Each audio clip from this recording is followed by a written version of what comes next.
بسم اللہ الرحمن الرحیم، السلام علیکم۔ میں ہوں سبی کاظمی، آپ دیکھ رہے ہیں فیس بک اور یوٹیوب۔ 28 مارچ یہ ہفتے کے دن کا یہ دوسرا ویلاگ آپ کے سامنے ہے جو ابھی تازہ ترین اپڈیٹس ہیں، خبریں ہیں، اور اس میں سب سے پہلے تو بڑی خبر جو ابھی خطے میں بہت بڑی گیم چینج سچویشن بن گئی ہے، بڑے کھلاڑی میدان میں آ رہے ہیں۔ ڈونلڈ ٹرمپ اور اس کے امریکی وزیر خارجہ نائب صدر شکست کا اعتراف کر رہے ہیں کہ آپ نئے حربس کھلوانے میں ناکام ہیں۔ ٹرمپ نے آج اپنے سب سے بڑے طاقتور بحری بیڑے جیرالڈ فورڈ پر بھی 17 مختلف اینگل سے ایرانی میزائلوں کا نشانہ بننے کا اعتراف کیا، اور آج 11ویں دفعہ نیٹو اور یورپ سے مدد کی ایک دفعہ پھر اپیل کر دی۔ ہنسی بھی آتی ہے۔ 3 اسلامی ممالک عرب ممالک کی روس سے مار کھاتے ہوئے یوکرین سے ڈیفنس معاہدے اور عرب امارات میں یوکرینی صدر کی موجودگی میں فوجی ماہرین پر ٹارگٹ کلنگ حملہ بہت بڑا۔ یوکرینی صدر بال بچ گیا فرار، اور جو مال ساتھ اپنے لائے تھے ایرانی ڈرون کے حملوں سے، اس کا کیا ہوا؟ سعودیہ ایٹمی دفاعی جو معاہدہ ہوا فیلڈ مارشل کا، وہ بالے جان بن گیا۔ فائنینشل ٹائمز نے آج بہت بڑی رپورٹ شائع کر دی۔ ریالوں کی لالچ میں کمپنی لے ڈوبی، اور شہباز شریف کو ایرانی صدر کا منت اللہ طویل ٹیلی فونک گفتگو۔ اسلام آباد کو اس وقت سیل کیا جا رہا ہے، کنٹینر پہنچائے جا رہے ہیں، سیکیورٹی ہائی الرٹ ہے۔ مسلمان ممالک کا بلاک کس کے خلاف اتحاد بنانے جا رہا ہے؟ اور آج ڈونلڈ ٹرمپ کی جو محمد بن سلمان کی بینڈ بجانے کی انتہائی توہین آمیز گھٹیا گفتگو بھی پوری دنیا میں وائرل ہو چکی ہے، اور خان کے بیٹوں کے قاسم اور سلمان پر جو وزراء کی من گھڑت پریس کانفرنس تھی، اس پر اب کیسز شروع۔ اور مریدکے میں رضوی برادران کا بڑا عجیب و غریب معاملہ۔ پنجاب کی تیسری پارٹی کے یہ زندہ ہیں یا مردہ؟ ان کے بارے میں کچھ تفصیل پہ بات کریں گے، اور تحریک انصاف کی بھی کچھ آخر میں باتیں۔ لیکن سب سے پہلے امریکی نائب صدر کا بھی ایک بہت بڑا اعلان کہ ٹرمپ نے فیصلہ کیا کہ ہمارے اہداف حاصل ہو چکے ہیں، اب ہم اس جنگ میں سے نکلنا چاہتے ہیں۔ یہ جے ڈی وینس کا تازہ ترین انٹرویو ہے اس کا پوڈ کاسٹ میں، بینی جانسن کے ساتھ پوڈ کاسٹر ہے، وہ اس میں خود کہہ رہا ہے کہ ہم اس جنگ میں سے فی الفور نکل رہے ہیں، کیونکہ اب یہ جنگ پھیلنا شروع ہو گئی ہے۔ شام، عراق، لبنان کے بعد یہ اسرائیل، ایران، امریکہ، عرب جو جتنے ممالک ہیں، اب یہ یورپ اور یوکرین میں معاملہ جو ہو چکا ہے۔ یہ بڑی اہم خبر ہے، کیونکہ یوکرینی صدر آج آپ کو پتا ہے اس کے پورے وفد پر حملہ ہوا۔ عرب امارات کے ساتھ فوجی تعاون کے معاہدے کے لیے آیا ہوا تھا، سعودی عرب کے بعد یہاں پہنچا۔ فوجی ماہرین جو تھے عرب امارات کے، یہ ایران کے حملوں سے بچانے کے لیے شہید ڈرون اور روس سے جو لیے ڈرون ہیں ان سے محفوظ کرنے، سمجھانے کے لیے آیا تھا، طریقہ بتانے۔ یہ جن ہوٹلوں میں رہائش پذیر تھے ایران نے، وہاں ظاہر ہے روس کی ملی ہوئی انٹیلیجنس سے انہی ہوٹلوں پر حملہ کیا، اور یوکرین کے صدر کو پھر فرار ہونا پڑا۔ عرب امارات کے اندر بھی جو ان کا یوکرین اینٹی ڈرون سسٹم گودام ہے، ان کو بھی نشانہ بنایا گیا، اور یہ یوکرین کے صدر یاد رکھیے گا تحفہ لے کر آئے تھے جسے ایران نے اڑا دیا۔ یوکرین کی منسٹری البتہ اس کا کہہ رہی ہے نہیں جی ایسا تو کچھ بھی نہیں ہوا۔ بہرحال ایرانی صحافی کہہ رہے ہیں یہ ہوا ہے، اس کا دعویٰ کریں۔ اب لبنان میں جو ایران کو آج کامیابی ہوئی، 2 درجن کے قریب اسرائیلی ٹینک دھماکوں سے اڑنے کی ویڈیوز بھی آئی ہیں، اور جو تازہ مناظر اسرائیل کے آئے ہیں وہ بڑے خطرناک ہولناک ہیں۔ وہ باقاعدہ جزیرہ، گارڈین یہ سب جاری کر رہے ہیں۔ پاسداران انقلاب نے جو 120 کلسٹر آج بم مارے ہیں اسرائیل پہ، 29 ڈرون حملے بھی کیے۔ سلطان ایئر بیس پر بھی ان کی زخمیوں کی تعداد، وہاں امریکی فوجیوں کی اضافہ ہو گئے، 15 سے زیادہ ہو گیا۔ اب پتہ نہیں کتنے زخمی ہیں، کس حالت میں ہے یہ بھی نہیں پتہ۔ اور ایران نے جو اپنی سٹیل تنصیبات پر حملہ اس کا بھی بدلہ لیا۔ عرب امارات کی جو سرکاری ایلومینیم کی الطویلہ پروڈکشن کے نام کے اسے نشانہ بنایا ابوظہبی میں، خلیفہ اکنامک زون میں ہے یہ، اور یہ ان کا تاریخ کا سب سے بڑا کہہ رہے ہیں جی نقصان وہ ایلومینیم کا۔ خطے کی صورتحال میں آپ دیکھیں گیم چینجنگ سچویشن بننا شروع ہوگی۔ قطر پر حملے اس وقت کافی حد تک رک گئے ہیں، وہ زمینی حقائق سمجھ گئے، ایران کے آستانے پر حاضری بھی دے چکے ہیں، $6 ارب بھی سنا پہنچا چکے ہیں جان چھڑانے کے لیے، اور باقی عرب ممالک کو بھی سمجھا رہے ہیں کہ یہی ایک راستہ ہے۔ خطے میں اب ایران کی طاقت کو تسلیم کرنا ہوگا۔ اسرائیلی بمباری سے ظاہر ہے بڑے پیمانے پر نقصان ایران کو جو ہوا، اس کے باوجود ان کا جو مضبوط فوجی، اقتصادی اور سفارتی پوزیشن میں آنا، دیکھیے 18 مارچ کو جس طرح پارس آئل فیلڈ پر اسرائیلی حملے کے جواب دیا تھا، قطر کی 17% پیداواری صلاحیت ختم ہوئی، یہ مجبور ہو گئے، 29 دن ہو چکے ہیں۔ اب نئے حربس کا کنٹرول بھی کسی کے پاس نہیں ہے۔ ایران کے پاس خلیج فارس میں بھی بحری جہازوں پر حملہ کرنے کا، انفراسٹرکچر تباہ کرنے کی صلاحیت موجود ہے۔ آج بھی ڈرون میزائل کی بڑی سپلائی لانچ ہو رہی ہے، اور دنیا کی سب سے زیادہ بحری بارودی سرنگیں بھی ان کے پاس ہیں۔ ہتھیاروں میں بھی اس وقت تقریباً نمبر 1 جا رہے ہیں۔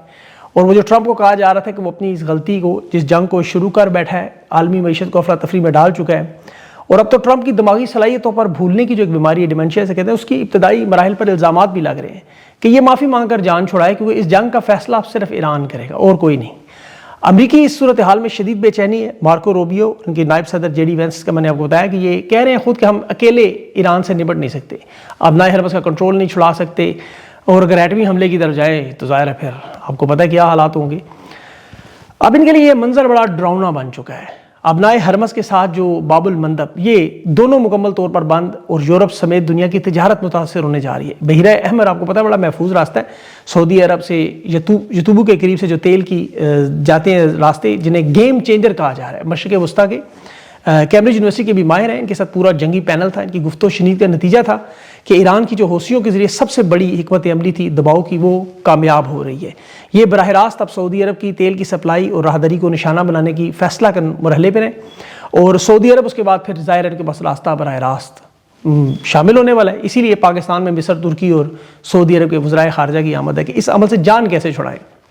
اب دیکھیں سعودی عرب نے اس سے بچنے کے لیے 6 ممالک کے ساتھ دفاعی معاہدہ کیا، 6 ممالک، پہلے امریکہ کے ساتھ، پھر برطانیہ کے ساتھ، اب قطر، عرب امارات، پاکستان اور یوکرین، 6 ممالک کے ساتھ دفاعی معاہدہ کہ ہمارا دفاع کسی طرح کر لیں۔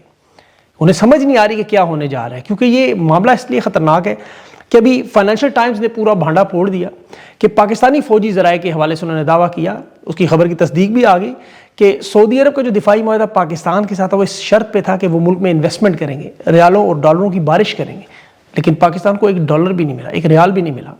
تو سعودی عرب نے پھر ظاہر مدد نہیں کی، تو انہوں نے بھی کہا جو 29 دن ہو گئے ہم اپنی جنگ آپ لڑو، پیسے نہیں دے رہے، ہم کیوں مفت میں آپ کا دفاع کریں؟ آپ یوکرین کے ساتھ معاہدے کر رہے ہیں، کبھی قطر کے ساتھ کر رہے ہیں، کبھی برطانیہ کے ساتھ، کبھی سعودی عرب کے ساتھ، کبھی عرب امارات جو خود جنگ میں ہیں، ہم ایٹمی قوت ہیں، ہمیں معاوضہ اتنا ادا کریں۔ تو انہوں نے کہا نہیں۔ اب نیو یارک ٹائمز کی خبر دیکھیں کہ سعودی انٹیلیجنس کے ذرائع نے گارڈین کو تصدیق بھی کی کہ امریکہ سے واقعی محمد بن سلمان نے کہا ایران پر حملے تیز کریں۔ یہ دباؤ ڈالا جا رہا ہے ٹرمپ پہ کہ آپ حملے تیز کریں۔ اب سعودیین تسلیم کر رہے ہیں اس کو انٹیلیجنس کی رپورٹ۔ ترکی، مصر، سعودی عرب کو اب مذاکراتی عمل کے لیے اسی لیے بلایا جا رہا ہے۔ اسلام آباد میں فیصل مسجد کے داخلی راستے جو سارے کنٹینر لگائے جا رہے ہیں سالسی کے لیے۔ اب معاملہ دیکھیں سعودی عرب کا ابنائے حرمس سے باب المندب اور بحیرہ احمر کی طرف بڑھا ہے، سپلائی لائنز اور پانی کے پلانٹ کی طرف۔ تو صورتحال اس وقت یہ آسان الفاظ میں ہو کہ کون آنکھیں پہلے جھپکائے گا، کون تھکے گا، کون ہارے گا، ایران، امریکہ یا اسرائیل۔ اب اس میں صبر کا مقابلہ ہے طاقت سے۔ ایک طرح تو بظاہر ان کی امریکہ اسرائیل کی فوجی طاقت ہے، لیکن ان کی کمزوری بھی ہے ساتھ، معیشت کی، مہنگائی کی، تیل کی قیمتوں کی۔ دوسری طرف ایران کا صبر ہے، برداشت ہے، 1979 سے پابندیوں سے لے کر اب تک ان کی 3000 سال کی تاریخ۔ اب تو ان کی خواتین بھی میدان میں آ گئی۔ ایران کی جو طاقت ہے وہ توانائی کے دباؤ میں ڈالا ہوا، انہوں نے ابنائے حرمس کو کنٹرول کیا ہوا ہے، تیل کی قیمتوں کو کنٹرول کیا ہوا ہے، تو ان کے پاس بھی مقابلہ برابر کا ہے۔ اب کون کتنا برداشت کرے گا یہ دیکھنا ہے۔ دیکھیں اس کی میں آپ کو مثال دوں، 29 دن کی جنگ ہوگی، 850 ٹاما ہاک میزائل امریکہ نے استعمال کیے ہیں۔ یہ ایک سال میں 160 ٹاما ہاک میزائل بنا دے، یعنی انہیں ری سٹاک کرنے کے لیے ایک بڑا لمبا عرصہ چاہیے۔ 2003 میں انہوں نے 802 میزائل استعمال کیے تھے عراق کی جنگ میں۔ اب 23 سال میں ان کا سٹاک کی یہ حالت ہے کہ 8 جنگیں یہ لڑ چکے ہیں، پچھلی 8 جنگیں، تو ساری ملائیں تو تقریباً 1300 میزائل انہوں نے فائر کیے ہیں۔ $40 لاکھ کا ایک میزائل ہے۔ اب آپ ایران کے ساتھ ان کا موازنہ کریں، سستے ترین میزائل ڈرون ٹیکنالوجی جس میں بارود بھی بھر کے لے کے جاتے ہیں، 2000 کلو خیبر میزائل لے کے جاتا ہے، خرم شہر میزائل ان کا، پھر پرانی شہاب سیریز ہے ان کی 1300 کلومیٹر والی، شمالی کوریا کی ٹیکنالوجی والی، پھر القدر میزائل ہے ان کا، اس کے علاوہ شہاب کا جو اپ گریڈ ورژن انہوں نے سجیل تیز ترین میزائل جو ہے، فاتح سیریز ہے ان کی بس 1 2 3 4، الذوالفقار ہے 700 کلومیٹر والا جو 5000 سے $5 لاکھ کے میزائل ہیں۔ اور ایران نے یہ یاد رکھے سینکڑوں کلومیٹر زیر زمین، کتنی سینکڑوں کلومیٹر یہ میزائل کا ذخیرہ اکٹھا کیا ہوا۔ یہ جو ویڈیوز آپ کو نظر آتی ہیں بڑی بڑی آپ کو دیکھیں، یہ چھوٹے چھوٹے ٹکڑے ہیں۔ انہوں نے بالکل دین اسلام میں جس طرح محمد مصطفیٰ صلی اللہ علیہ وسلم نے اپنے گھر میں کھانا نہیں تھا، 9 تلواریں تھیں، یہ اسی سنت پر عمل کر رہے ہیں، ساتھ ان کی سازشوں کو ناکام بھی کر رہے ہیں۔ یہ جو مذاکرات کی سازش ہے یہ آپ کو پتہ ہے کتنی بڑی واردات ہے، جو فائنینشیل ٹائمز نے بتائی کہ سعودی عرب، دیکھیں یہ بہت بڑی گیم چینجر تھی سعودی عرب کے ساتھ جو پاکستان کا معاہدہ تھا، لیکن دفاع نہیں ہو رہا، ریال ڈالر نہیں آ رہے، ساری گیم ڈالروں کی ہے۔ یہ خود انہوں نے فائنینشیل ٹائمز نے دعویٰ کیا، جس کی خبر پہ پورا ہفتہ ناچتے رہے کہ جی ہماری ہاں یا نہ میں فیصلے رہے، اسی اخبار کی خبر ہے کہ انویسٹمنٹ کریں گے، ڈالر آئیں گے، ڈالروں میں ڈالر آئیں گے، لیکن کچھ نہیں آئے، نہ ڈالر آئے نہ کوئی معاملہ ہوا۔ اب سعودی عرب کے لیے بہت بڑا دھچکا ہے۔ اب 29 دن ہو چکے ہیں اس جنگ کو، تقریباً 30 دن ہونے والے ہیں۔ یہ جو ایران اور جنگ ہے یہ والی دیکھیں، یا بیک ڈور معاملات ہے، یہ کوئی نیا معاملہ نہیں ہے۔ اس کو تھوڑا سا پیچھے جائیں ذرا آپ، 16 جون 2025 میں جب پہلی جنگ تھی 12 دنوں کی، 16 جون کو جنگ شروع ہوئی، 18 جون 2025 کو جب عالمی سطح پر یہ خطرناک بحران تھا، army chief field marshal Donald Trump سے لنچ کر رہے تھے، بڑی رازدارانہ ملاقات تھی، رسمی ملاقات نہیں تھی۔ اس میں ڈونلڈ ٹرمپ نیتن یاہو اس وقت ایران پر حملہ کر چکے تھے۔ اب ٹرمپ کو ایران کی صورتحال کو سمجھنا تھا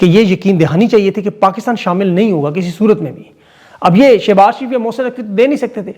ٹرمپ نے جو حکمت عملی بنائی اس نے اعلان کیا کہ ہم 2 ہفتے بعد فیصلہ کریں گے کہ جنگ میں شامل ہوں گے یا نہیں. پھر میڈیا کو خبر لیک کروائی گئی کہ اسرائیل کے ساتھ امریکہ کی لڑائی ناراض ہے. اس وقت عین پاکستان کی طرف سے ٹرمپ کو نوبل انعام کی سفارش آ جاتی ہے. اب پتہ نہیں اب فیلڈ مارشل اس کھیل کا اس وقت حصہ بنایا یا ان کی ناسمجھی تھی, لیکن زیادہ چانسز ہے بنایا گیا. کوئی جانتے یہ حالات کیا تھے. انہیں امریکہ کی حمایت چاہیے تھی, IMF کی مدد چاہیے تھی, عالمی مقبولیت چاہیے تھی, عمران خان کو قید میں رکھنا تھا. اب دیکھیں اس کا ثبوت کیا IMF کی کس نے ان حالات میں بھی ملی, ان حالات میں جو پاکستان کے آپ کے سامنے.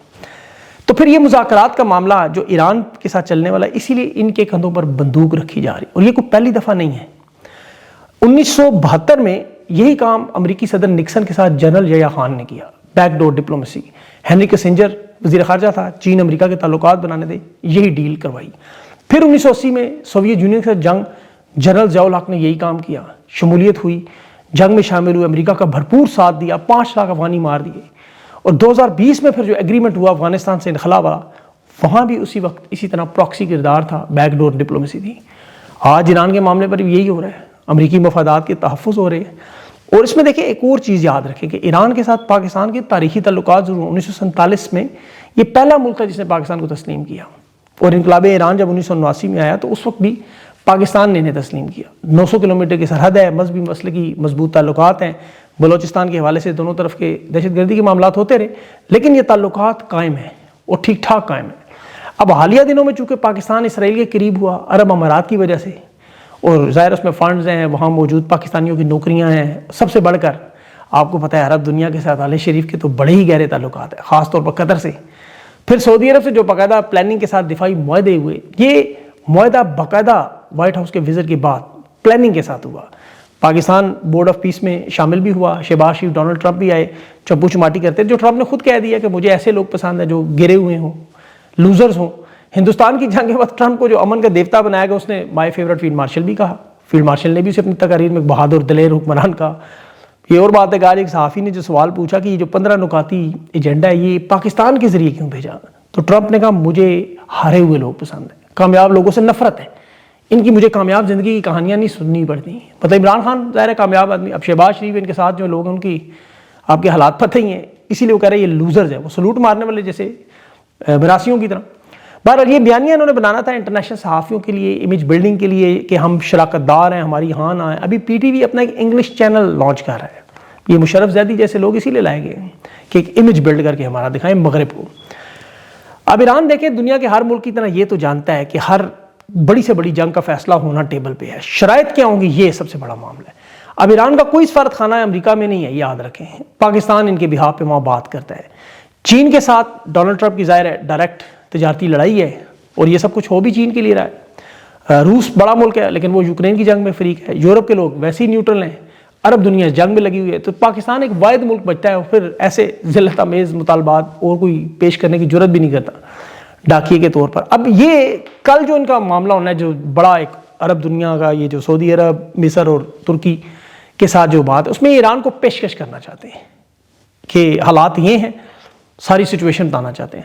اب ڈونلڈ ٹرمپ اس وقت نفسیاتی کھیل کھیل رہا ہے. یہ جو پیغام دیتا ہے نا وہ اکثر اپنی ویڈیوز میں, یہ ایک تو خیر اس کا وہ کہتے ہیں جی ڈیمنشیا کا مسئلہ ہے, وہ بھولنے کے جو مرض ہے اس کی ابتدائی مراحل ہے. اور مجھے تو ویسے یہ بھی خطرہ ہے کہ وائٹ ہاؤس کے لنچ کی ملاقات نہ کسی نے لیک کر دے. بہرحال ابھی اس نے محمد بن سلمان کے بارے میں جو گھٹیا گفتگو کی, جی میرا پچھواڑا چومتا ہے, اور یہ دباؤ بڑھانے کی کوشش جو کامیاب ہوا. سعودی عرب کے حکمران بہت سخت دباؤ میں. دیکھیں شاہ فیصل کی جب شہادت ہوئی اپنے بھتیجے کے ہاتھوں, تو اس وقت سے یہ ایسے خوفزدہ ہیں, اپنے اقتدار کا جانے کا ہر وقت کھٹکا لگا رہتا ہے. ابھی بھی بن سلمان کے سامنے جو ولید بن طلال یا باقی شہزادے ہیں رٹز کارلٹن میں جنہیں بند کیا گیا تھا, ان کی ٹرمپ ذرا سی حمایت کرے تو گئی حکومت ان کا ویسے بھی 100 سال کا وقت پورا ہو چکا ہے کب کا. تو یہ معاملہ سارا اقتدار کا جسے قائم کرنے کی کوشش, چاہے وہ مڈل ایسٹ ہو یا پاکستان. دیکھیں جو حکومت میں آ جائے وہ نکلنا نہیں چاہتا. یہ خیبر پختونخوا کی حکومت آپ کے سامنے مثال ہے. سہیل آفریدی صاحب 6 مہینے ہوئے ہیں ان کو بھی, وہ اب 10 دنوں کی تاریخیں دے رہے ہیں. ابھی IMF کا معاملہ جو قسط ہے, اب دیکھیں کتنا بڑا ان کے ہاتھ میں طاقتور معاملہ. NFC کے ایوارڈز میں وفاق کی مدد کرنا, اب اس کے لیے ظاہر 28ویں آئینی ترمیم بھی ہوگی, صوبوں کے وسائل کی تقسیم کا مسئلہ ہے. اب خیبر پختونخوا کے حوالے سے کہا جائے ان کے پاس 220 ارب کی سرپلس بجٹ, 220 ارب ان کے پاس فالتو. اب ایک طرف پورے ملک کی مہنگائی پھری ہوئی ہے، دوسری طرف بجٹ کی آمد ہے، ان کے پاس کتنا طاقتور ٹائم ہے.